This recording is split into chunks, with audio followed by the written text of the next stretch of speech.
Voilà, j'espère que vous l'avez regardé le premier vidéo. Maintenant, j'espère que vous regarderez aussi le deuxième vidéo. C'est très important parce que il est important de connaître la vérité.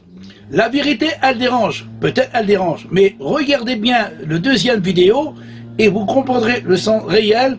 Pourquoi que ces églises universelles qui disent à leurs oies, ces prédicateurs, ces enseignants, ces dirigeants de toutes ces églises universelles, étant en proclamant en disant à leurs oies, nous passerons pas la grande tribulation. C'est pour ceux qui vont rester. Mais regardez cette vidéo et vous comprendrez pourquoi ces églises qui tentent de dire que eux, ils passeront pas par la grande tribulation, mais c'est eux, en réalité, ils tentent de persécuter les enfants de Dieu. Essayez de comprendre à travers de cette vidéo. Que Dieu vous bénisse, frères et sœurs. Et les charlatans et les menteurs, vous proclamez le mensonge pour essayer de vous satisfaire vos désirs en disant à vos chrétiens, vous ne passerez pas la grande tribulation. On ne verra pas le chiffre de la bête. On ne verra pas tout cela. On sera enlevé avant. Alors, rouvez bien vos oreilles et regardez bien cette vidéo que je vous mette en évidence. Ça va peut-être déranger de ce que je vais vous dire, mais moi j'aime la vérité et je préfère dire la vérité, même que je suis mal vu ou persécuté, qu'importe. J'aime dire la vérité. Parce que vous les pasteurs dirigeants de ce monde, vous tenez une église universelle, et on vous proclamez à tous à vos fidèles, à vos oies, en disant, vous passerez pas par la grande tribulation. Mais vous poussez vos chrétiens à nous persécuter à mort, nous, que nous disons la vérité. Parce que la vérité, elle vous dérange. Parce qu'on vous dit, vous passerez par des problèmes. On vous passerez par des tribulations. Et c'est pas beaucoup de tribulations qu'on faut rentrer dans le royaume de Dieu. Alors vous dire à vos chrétiens, n'écoutez pas ce prédicateur, c'est un menteur. Alors moi je vais vous inviter, amis et frères et sœurs, et vous chrétiens, que vous suivez vos prédicateurs, soi-disant que vous ne passerez pas, et vous serez enlevés en un clin d'œil, invisé incognito, comme il dit vos prédicateurs. On ne verra pas, on sera enlevé avant. Alors je vais vous inviter, vous les prédicateurs, et ainsi que chrétiens, on va aller un petit peu en arrière.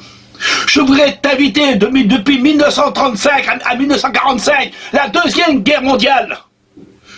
Si tu dis qu'on ne passera pas par la grande tribulation, je voudrais bien te voir à l'époque de la deuxième guerre mondiale. Qu'est-ce que tu vas dire à tes oies et à tes chrétiens si tu serais au temps de la deuxième guerre mondiale et qu'on voit des milliers de juifs, on les met dans des wagons pour les exterminer.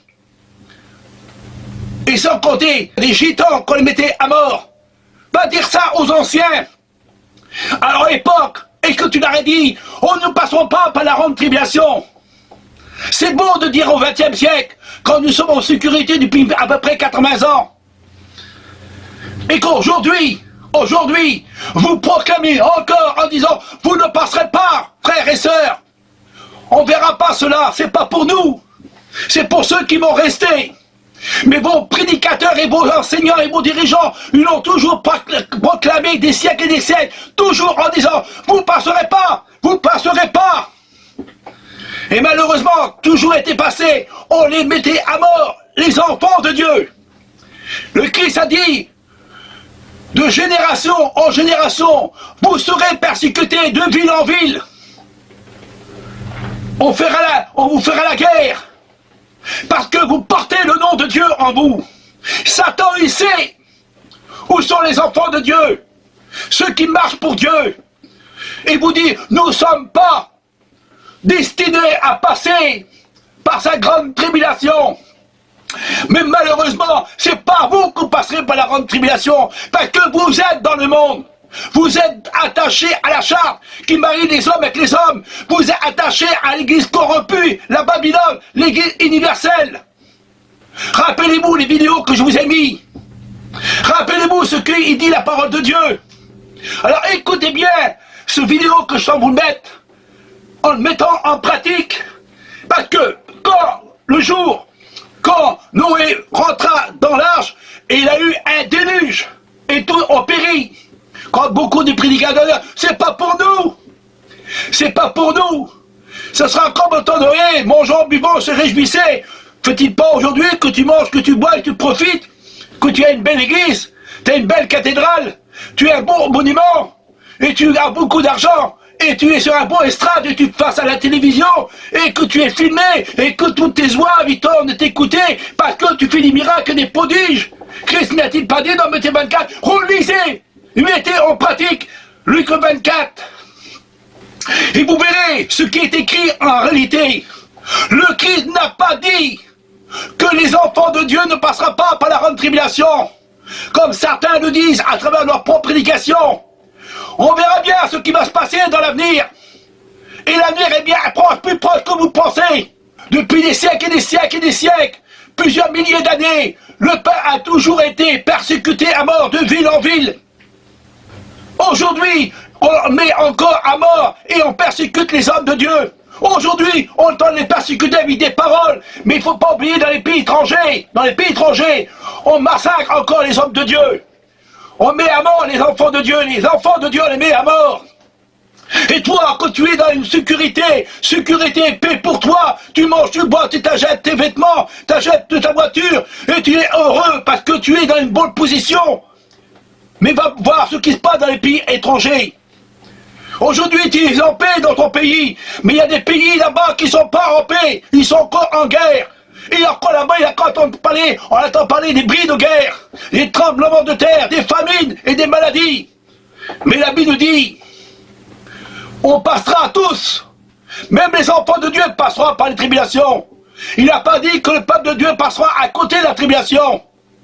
Alors si tu dis qu'on ne passera pas par la tribulation, à cette époque-là, qu'il y a 80 ans en arrière, la deuxième guerre mondiale, va à cette époque-là, que vous ne passez pas par la grande tribulation avant que la deuxième guerre puisse arriver.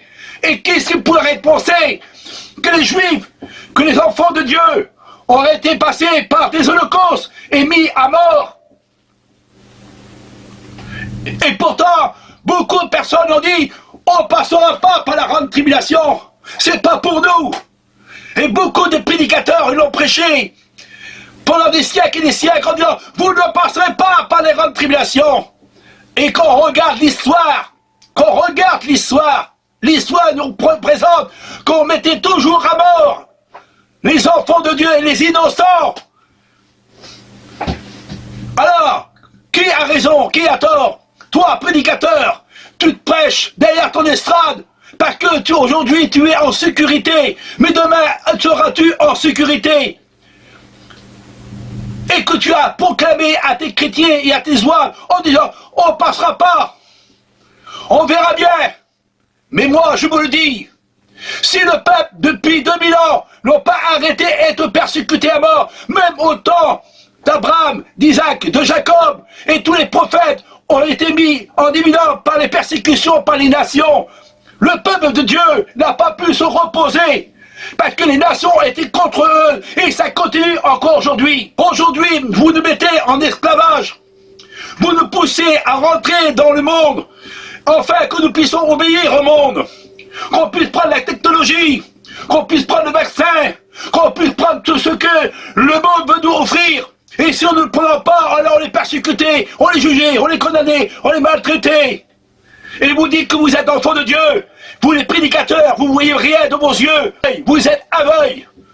Et vous tentez de séduire le peuple en disant, vous ne pensez pas par la grande tribulation. Moi, je vous invite, vous fidèles, enfants de Dieu, véritables, ceux qui marchent pour le Seigneur, ils marchent pour la vérité et qui marchent pour les commandements de Dieu, de quitter ces églises universelles corrompues qui vous tentent de donner des espoirs qui n'est pas les espoirs de Dieu.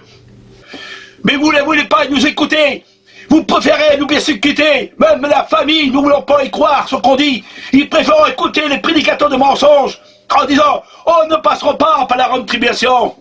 Ce sera comme au temps de Noé. » Mais qu'est-ce qui s'est passé au temps de Noé? Les gens mangeaient, buvaient, se réjouissaient. Comme toi aujourd'hui, tu manges, tu bois, tu te maries tes enfants, tu achètes des terrains, tu achètes des maisons, tu as un beau compte en banque, toi, pasteur. Tu t'enrichis avec les pauvres qui sont autour de toi. Et tu t'enrichis en disant, ne vous inquiétez pas, mes oies. Vous ne passerez pas par la grande tribulation. Mais malheureusement, ces charlatans, ils sont pour le monde. Ce sont des pasteurs de ténèbres, des pasteurs de séducteurs, que le Christ a averti d'un grand ange en disant, méfiez-vous, il s'élèvera des faux Christ et des faux prophètes. Ils feront des miracles et des prodiges. Longtemps que vous avertissez, vous ne voulez pas y croire sur ce qu'on dit. Vous préférez suivre ces beaux pasteurs qui ont une belle cravate, un beau costume, avec une belle paire de chaussures toutes vernies, avec une belle voiture qui est une Rolls-Royce, et qui vient à leur église, tellement grande leur église, leur cathédrale, et ils s'installent derrière leur estrade, et en disant, frères et sœurs, ne vous inquiétez pas, nous sommes des hommes de Dieu, vous ne passerez pas par la grande tribulation. Vous êtes des menteurs, vous êtes des racheurs de noms, vous êtes des persécuteurs, vous êtes des jugeurs, vous poussez vos chrétiens en persécutant les vrais hommes de Dieu et les véritables enfants de Dieu. Je voudrais te voir, prédicateur, pendant la Deuxième Guerre mondiale. Qu'est-ce que tu aurais pu dire à ces personnes qu'on les mettait dans des holocaustes, dans des camps, et qu'on les exterminait, des centaines et des milliers de juifs, 6 millions de juifs qu'on a mis en holocauste. Et sans compter des gens du voyage, des gitans. Qu'est-ce que tu aurais dit, toi, prédicateur gitan, et toi, prédicateur sédentaire? Qu'est-ce que tu aurais dit à ces gens-là? Qu'est-ce que tu aurais dit si tu aurais été à l'époque, pendant la Deuxième Guerre mondiale? Qu'est-ce que tu aurais dit, toi, prédicateur, si tu aurais été autour des apôtres, en disant aux chrétiens, on passera pas, on va pas se faire couper la tête, c'est pas pour nous? Qu'est-ce que tu aurais dit aux chrétiens? Que les chrétiens soient mis dans ces arènes, mangés par des lions? Qu'est-ce que tu aurais dit? Qu'est-ce que t'aurais dit, toi? Qu'est-ce que t'aurais dit au Moyen-Âge? Qu'est-ce que t'aurais dit, toi, prédicateur? Tu serais à leur époque. Qu'est-ce que t'aurais dit? Aujourd'hui, tu t'en te réjouir en disant, nous ne passerons pas, frères et sœurs, ne vous inquiétez pas, nous sommes des hommes de Dieu. On verra bien dans l'avenir qui va venir. Et vous, les chrétiens, souvenez-vous de ce qu'on vous dit aujourd'hui. Aujourd'hui, vous êtes contre nous. Mais demain, vous serez contre vos pasteurs. Vous, les chrétiens, vous verrez ce qu'on vous dit. Et vous verrez qui a tort et qui a raison. Je sais que ça dérange de ce que je t'en ai exprimé. Mais au temps de Noé, les gens mangeaient, buvaient, se réjouissaient, ils ne s'inquiétaient de rien. Et pourtant, une ruine soudaine les surprendra. Pas que dit en paix et sécurité. Qu'est-ce qu'ils font aujourd'hui, les hommes d'État? Ils chercheront la sécurité. Ils chercheront la paix. Une paix pour les impies, mais pas pour les enfants de Dieu. Pas de répit pour les enfants de Dieu. On veut les exterminer. Ces faux dirigeants, ceux qui sont attachés au monde, qui sont attachés à l'État, leur église sont attachés à l'État, leur cathédrale, leur église de ce monde. Tous ces prédicateurs qui sont réunis les uns avec les autres, ils sont dans l'église universelle, ils sont attachés à l'intérieur. Rappelez-vous ce que la Bible nous dit en travers de sa parole. Et vous dites que vous êtes enfants de Dieu. Vous êtes enfants de Dieu. Et la Bible nous dit que ça sera comme Sodome et Gomorrhe. Dans Sodome et Gomorrhe, il y avait de la prostitution. Il y avait le péché accru. Je sais que ça dérange de ce que je veux vous dire de la part du Dieu véritable. Mais je sais, ce qu'on dit, ça dérange. Mais on proclame la vérité. Vous verrez qui a tort, qui a raison. Vous verrez dans les mois à venir et dans les années à venir.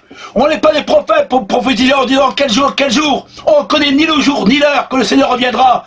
Nous n'attendons pas un voleur. Nous attendons notre épouse. Parce que nous ne sommes pas dans les ténèbres. Que la nuit vient nous surprendre. Parce que celui qui est en nous, il veille sur notre vie. Celui qui est en nous, c'est l'Esprit de Dieu qui est en nous. Et l'Esprit de Dieu, il nous dit, il nous fait comprendre. Soyez prêts quand le jour viendra. Ils vont essayer de vous séduire, toutes sortes de moyens pour essayer de vous attirer dans le monde des ténèbres, dans le monde de la corruption et du péché. Mais prenez courage, prenez courage. Une parole de Dieu. Il n'y a pas une double chance. Il n'y a pas double chance. Selon ce qu'on voit à travers la parole de Dieu. Alors, voilà ce que je voulais vous faire comprendre à travers de ce petit message. J'espère que vous avez compris le sens réel de cette vérité. Alors, mettez pas votre confiance dans ces prédicateurs qui sont exprimés en disant, oui, l'église sera enlevée avant la grande tribulation. Et ce sera comme au temps de Noé, les gens mangeaient, buvaient, se réjouissaient. Aujourd'hui, toi, tu manges et tu bois, tu achètes, et tu vis dans le monde, et tu vis dans le commerce de ce monde. Tu vis dans ce monde, et tu dis que le Seigneur va enlever avant la grande tribulation. Mais malheureusement, comme tu persécutes les hommes de Dieu, un prix à laisser. Et celui qui laissait, il est laissé. Deux dans un champ, un prix à laisser. Et celui qui est resté dans le champ, il restera dans le champ. Deux dans un lit, un prix. La récolte, c'est la fin du monde. Et les ouvriers, ce sont les anges.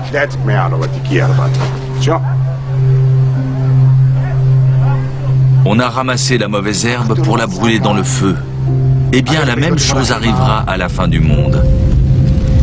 Le Fils de l'homme enverra ses anges. Ils enlèveront de son royaume tous ceux qui font tomber les autres dans le péché et tous ceux qui font le mal. Ils les jetteront dans le grand feu. Là, ces gens pleureront et ils grinceront des dents. Mais ceux qui sont fidèles à Dieu brilleront comme le soleil dans le royaume de leur Père. Le royaume des cieux ressemble encore à ceci. On jette un filet dans le lac et il ramène toutes sortes de poissons. Quand le filet est plein, les pêcheurs le tirent au bord de l'eau. Ils s'assoient. Ils ramassent les bons poissons dans des paniers et ils rejettent ceux qui ne valent rien. À la fin du monde, ce sera la même chose. Les anges viendront séparer les méchants et les justes. Ils jetteront les méchants dans le grand feu. Là, ils pleureront et grinceront des dents. Jésus demande à ses disciples, « Est-ce que vous avez compris tout cela ?